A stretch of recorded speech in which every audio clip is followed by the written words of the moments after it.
Robotic assisted total নি replacement যেটা একদমই একটা নতুন ইনভেন্ট।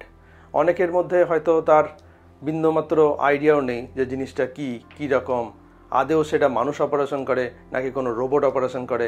একটু জেনে নেওয়া যাক। রোবোটিক অ্যাসিস্টেড নি রিপ্লেসমেন্টটা বেসিক্যালি একটা কম্পিউটার অ্যাসিস্টেড আপনারা বলতে পারেন, যেখানে কিছু প্রোগ্রামকে আমরা সেট করে দিই। আমরাই ডক্টর যারা নি রিপ্লেসমেন্ট সার্জন, তারা কিছু প্রোগ্রামকে সেট করে দিই এবং সেই machine according to this program ওই হাঁটুটা কীভাবে অপারেশন করতে হবে তারা সেটা করে নেয়।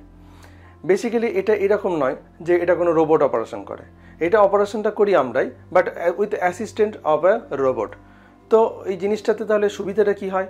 সুবিধাটা এটাই হয় যে টিস্যু হ্যান্ডেলিং, মানে আমরা যেটাকে অপারেশন করার সময় আমরা যখন কোনো জিনিসটাকে যখন কাটি আমরা, তো সেই টিস্যু হ্যান্ডেলিংটা খুব ফাইন হয়।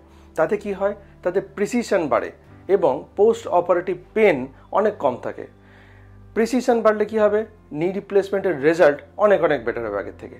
এবং দেখা গেছে সত্যিই তাই, যে পেশেন্ট আগে আমরা একদম ম্যানুয়ালি করতাম তার ক্ষেত্রে যা রেজাল্ট, রোবোটিক অ্যাসিস্টেডে তার রেজাল্ট অনেক বেটার, অনেক দ্রুত সেই মানুষ অপারেশনের পরে হাঁটতে চলতে পারেন।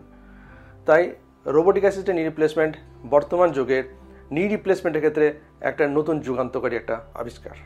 Thank you.